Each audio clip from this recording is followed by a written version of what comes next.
LB 988.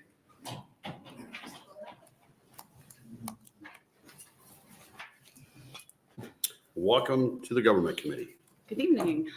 Thank you for the opportunity to testify in support of LB 988. I'm Nicole Fox, NICOLEFOX, here representing the Platt Institute. And in the spirit of Valentine's Day, the Platt Institute loves policies that represent both good governance and reduced economic burdens for Nebraskans. LB 988 is one such proposal, and it reflects one of 5 policy solutions to address rising property taxes proposed in our 2023 policy brief, Nebraska's Path to the Top 10. Nebraska has the 7th highest property taxes in the country. Bonding and levy overrides are contributing factors. There are 5,464 bonds currently being issued by local governments in Nebraska. 221 of those were new bonds that were issued in 2023. The total debt for these bonds dating from 2012 through the end of 2023 totals over $5.2 billion. In 2023, local governments levied over $5.3 billion in taxes, with bonding accounting for up to 15 to 20% of annual property tax bills. Previously this year, the Platt Institute testified on behalf of LB 878, a bill like 988, but focused solely on school bonding and levy overrides. In that testimony, I highlighted several schools' mail-in special bond measures that recently passed, all with a voter turnout of less than 35%. Statewide, the 2022 general election turnout was 54.9%. Special elections can have drastically different results compared to their general election cycle counterparts. Bennington Public Schools, for example, approved a $118 million mail-in special ballot measure for the first quarter of 2024 after a November 2022 $150 million ballot measure failed to pass 2-1. Why focus on voter turnout? As Senator Linehan said, special elections generally take place in the cycle of or in the shadows of a news cycle, and because of this, both the media and the public tend to overlook these elections, and therefore voters are not as well informed. General elections are more desirable because we want a broader spectrum of representation, as well as for voters to be well versed on each side of an issue so they can make well-informed decisions. Costs of elections are ultimately passed on to the taxpayer, and regardless of the number of voters, there are fixed costs. Per discussions with Douglas, Sarpy, and Lancaster County election commissioners, a November general election costs about $1.25 to $1.50 per voter. With special elections, it can cost 3 to 4 times that. And in fact, an LPS bond issue in 2020 resulted in a cost of $4.93 per voter. The added staff needed is hard to find during special elections. There's often a shortage of workers, resulting in the need for overtime pay. Also, regular staff are required to have overtime pay because state statutes require election offices to be open beyond regular office hours to allow people to register to vote. In 2023, our neighbor Iowa passed a similar version of what LB 988 is proposing. Their exception is that they allowed it during general elections only. And I see my time is up. So anyway, thanks for the opportunity to testify. I do recommend that possibly consider an Iowa version of allowing during general elections only. And with that, I'll take any questions. All right, thank you. So if your school decides they want to put a new addition on, bond issue is however many millions of dollars. As it is now, they can dictate when that election to determine whether or not they're going to get the support from the community or not. So what we're doing here is we're shifting that so it will happen when said elections are happening. That wouldn't be standalone by itself. Correct. Hanging out there.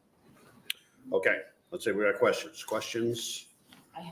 Yes, Senator Conrad. Thank you, Chair Brewer. Thank you, Nicole. Good to see you.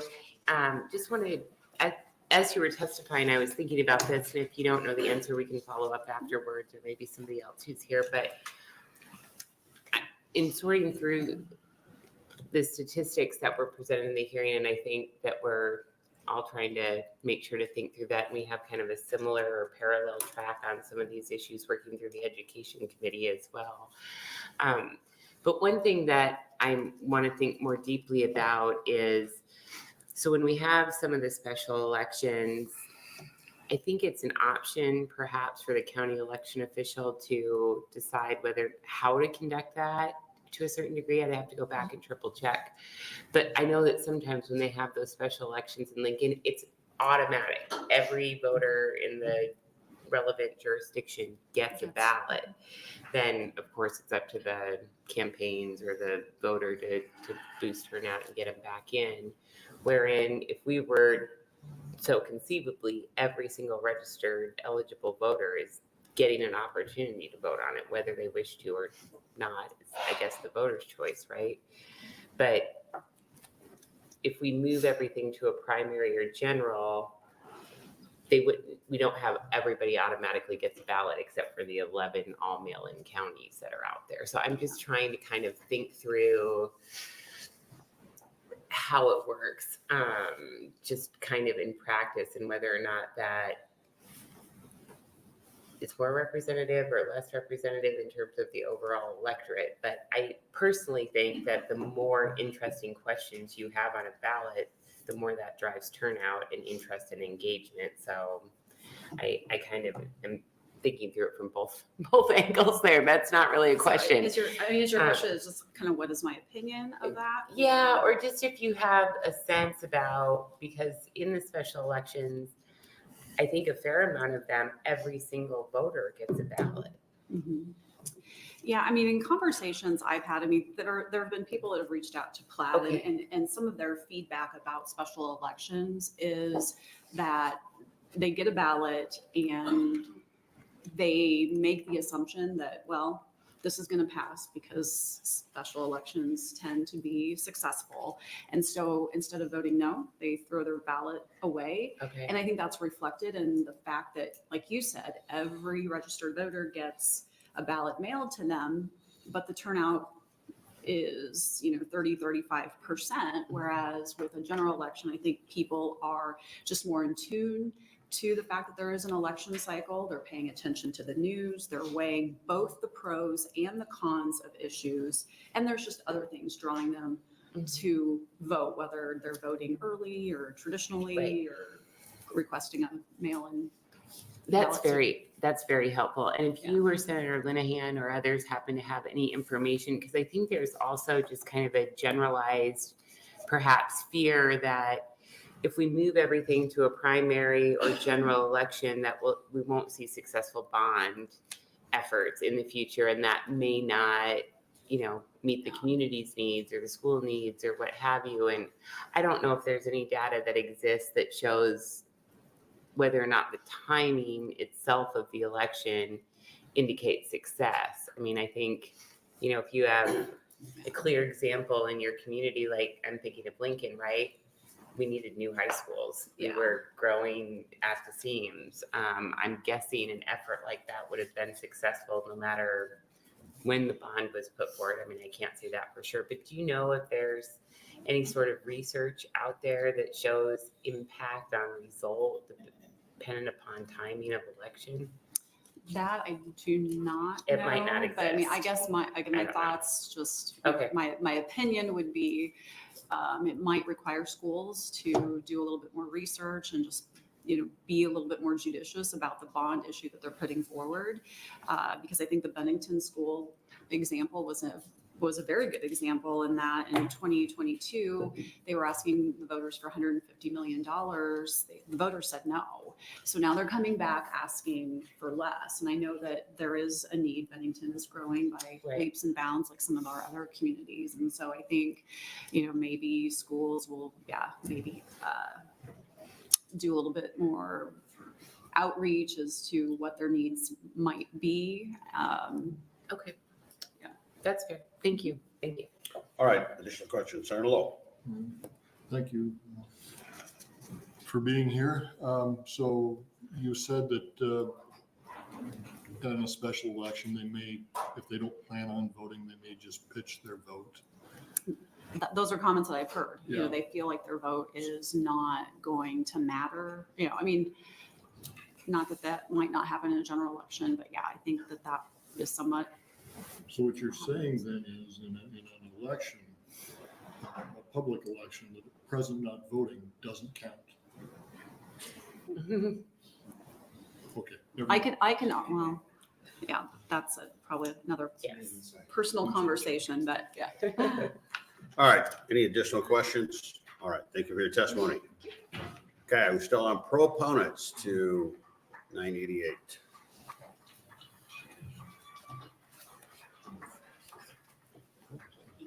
Made it to the last one. Sorry about this thing.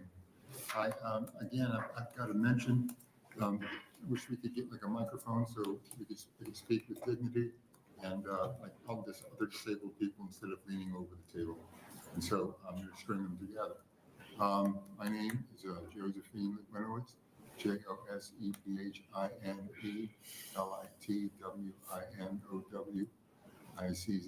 I can barely spell my name at the moment. I would love to have, I don't know the practicalities of some of it. And it couldn't all be, kind of reoriented this way. But anything I think that could be put on a more publicized ballot, like November, I think, I don't know how you do anything else, except, well, we should do it, except teach civics. And I had a great civics teacher, Brother Alan Drain, Father of the Sacred Heart. And I don't think anybody gets a tenth of what I got. Anyway, it's Ash Wednesday. Yesterday was Mardi Gras. They're both popular where I'm from. Anyway, that's really, we got to get people to participate. And I think that's the whole point. And to do it so it's honest. And to do it so it's humane. Like realizing there are reasons why people can't maybe get the vote in earlier than others would like. And like I said, if there's any issues, we can't go to the moon, but we can. We could work our way around this. And so, man, and I'm sorry, with Trump saying, he'll invite anybody in, he'll to, if, you know what I mean? You all heard that. That's what we're dealing with. And we got to eventually, hopefully, we can, if he gets elected, I will and it has to do with the voting. I will, I don't know where, I'm a stranger in a strange land anyway. Leon Russell and the Shelter People. Look at the lyrics of that song. Anyway, I'm beat, tired. Okay, thank you for your testimony. Thanks. All right. Yes. Any questions? Okay, any questions? All right, you reset the chair. All right, we're still on proponents to 988. The initial proponents. All right, is there anybody here in opposition to 988?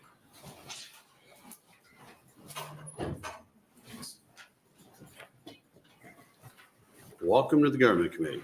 Thank you. Thank you, Senator Brewer and members of the Government Committee. I'm Colby Coash, COLBY, COASH. I represent the Nebraska Association of School Boards. My testimony today also represents that of the Nebraska Council of School Administrators. School districts do use special elections. Ms. Fox before mentioned that. That is true. What I would say, though, is that school bond elections are planned out. Sometimes they're more urgent, but they are planned out, and there's a lot of voter education that goes along with that planning. And so getting the word out about those elections is important, and that's really part of that process. The special elections can really avoid a rush to market, and so timing is really where special elections can be of service to school districts to avoid a rush to market and things like that. That's something we're going to see should this bill or the one that the Education Committee moved out the other day come to fruition. In many cases, special elections do save the voters money because you can save dollars by getting to market earlier, saving interest, those kinds of things. There is a challenge with these because I disagree that these special elections are done in the shadows. It's about the success of the election. It's not about the success of the election. And from your questioning, Senator Conrad, but more about the timing. If elections that are held in November are typically after budgets and levies are set at schools, and they cause tax schedules to be delayed for up to a year. So you might have the election in November, but if you can't budget until the following fall, that can cause quite a delay. And what that does is it requires larger bond issues to support interim interest, and that can be of a higher cost to the taxpayers. To the voter turnout question, I'm glad you had that conversation with the previous testifier, because a lot of times special elections in a lot of jurisdictions go to every voter, right? Because they're all mail-in. That means every voter has got the chance to weigh in on that. And from a school perspective, we see that as an important part of the engagement process, right? Get it out to everybody. Get your message out. You've got to sell what you want to do to those voters, and they'll come and support it or not. The Bennington example was an interesting one. So, the voters rejected it. They did. And the way that district viewed that rejection was, okay, we need to go back to the drawing board. This was not what we asked the voters to do, was not palatable. We need to come back. We need to try again. And they did, and they had a different outcome. So that's all part of the process. And we would encourage the committee to consider that. Thank you. Wow. I'll leave it at that. Thanks, Nick. It's not jarring at all. We do Not that. an objections. We do that on purpose. All right, let's see if we got some questions there. Questions for Gary? Questions? All right, thank you for your testimony. Thanks. Thank you, Colby. All right. Any others in opposition to LB 988?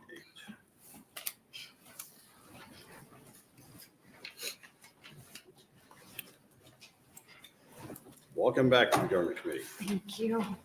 Gosh. Connie Reinke, ConnieReinke. Dear Senator Brewer and fellow committee members, we, the members of Nebraska Voter Accuracy Project, want to register our displeasure with your government committee's lack of action and the lack of support from the entire senior political establishment of Nebraska regarding election integrity. We represent over 150,000 plus patriot Nebraskans, with over 470 of us actively tracking election issues in the state and educating our fellow Nebraskans that are involved with the GOP, Democrat Party, Libertarians, Independents. I'm sure that individual meetings, county meetings, town halls, live in person, at grocery stores, and at political events, you have encountered many of our 150,000 patriot Nebraskans wanting to discuss election integrity.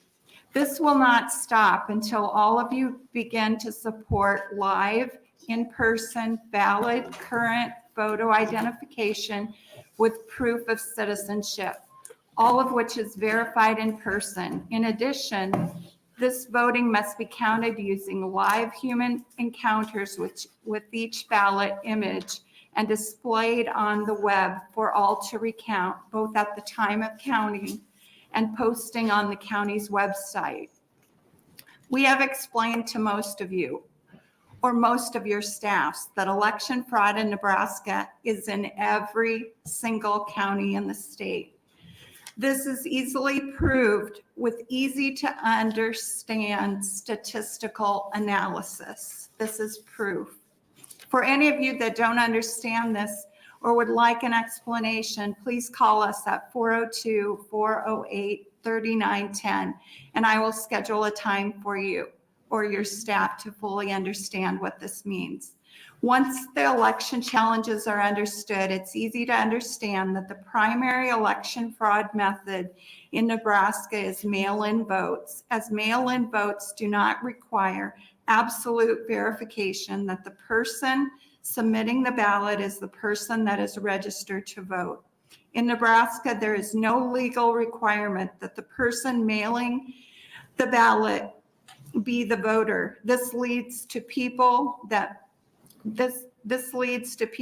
mail in ballots for people that are not or did not know they were voting. This is fraud. The only thing the fraudsters can get wrong is not having the correct person fill out the ballot. But Nebraska doesn't check that. This is so obvious and so simple of a problem to solve. This is why you have housewives, ranchers, young people arguing with you on a regular basis. The counter, at least last year's excuse was you couldn't require it because you would lose in court. A nagging issue with this excuse is the state of Rhode Island, which requires in-person voting or Okay, the guys, following We excuses. have your written testimony here. Okay, all right. You see if there's questions. All right, thank you for your testimony. Thank you. Okay, additional opponents to LB 988. Is there anybody here in the neutral for LB 988? All right, let me read in. We have 6 proponents, 7 opponents, 0 in the neutral. We will invite Senator Linehan back to close on LB 988.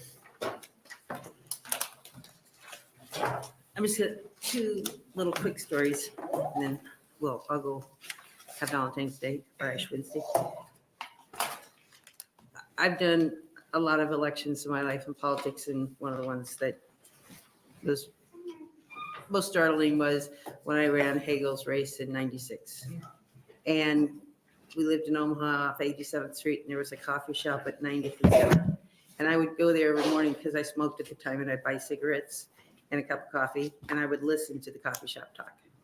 And it was amazing to me that the coffee shop talk frequently matched exactly what the polls said when I got to the office. Because people talk during elections, and they share viewpoints, and they share understandings of issues. So when you have an election, whether it be for the US Senate or your county boards, or there's a bond on there, they're all going to talk and share information about what's really going on. When you have these one-offs, never comes up at the coffee shop, there might be one story in the paper. So it is the easiest election in the world to win because everybody gets a ballot. You can look at the voter list and figure out who's most likely to vote for it.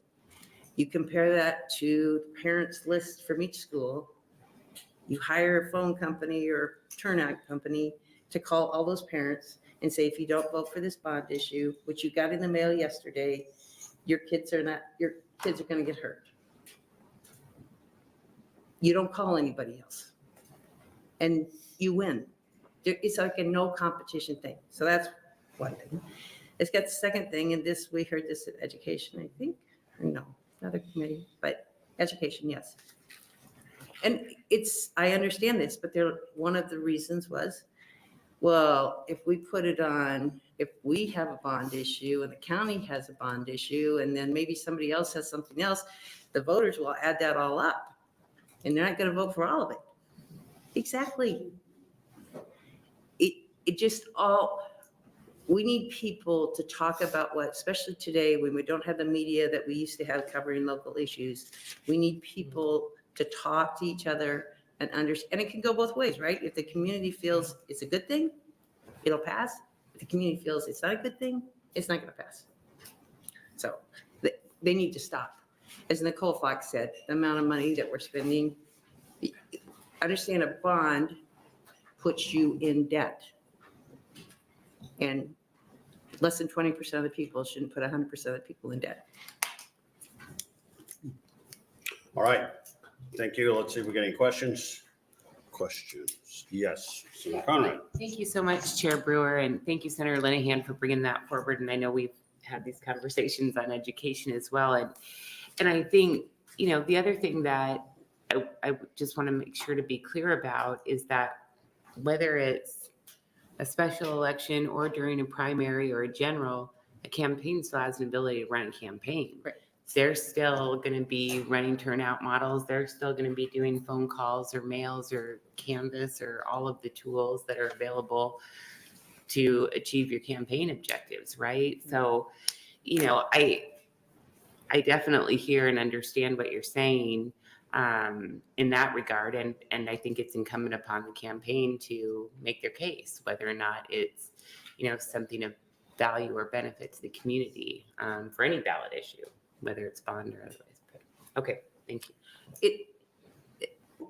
One of the problems I have with it not being in the regular order is I have not seen, and I'm sure I think this does happen more rural communities, but generally there's no opposition. There's no campaigns with no opposition because you're not going to get, again, it's kind of out of sight. And I haven't seen where a group of citizens go, we're going to fight this bond issue. Because nobody wants, you know, there was something else you said that was, I'll just give this one example and I might be wrong on this. But as I've said before, when my kids were little, we moved to West Side because they did have a great program for special ed. We moved there. They have had a bond override, levy override since 1996, and I still think they do it by a special election. So it's not, they don't know they're going to have a levy override. They just do it because that's the way it passes. Okay, additional questions for Senator Linehan? Thank you. All right, thank you. And now we'll close our hearing on LB 988 and close our hearings for today. Happy Valentine's Day.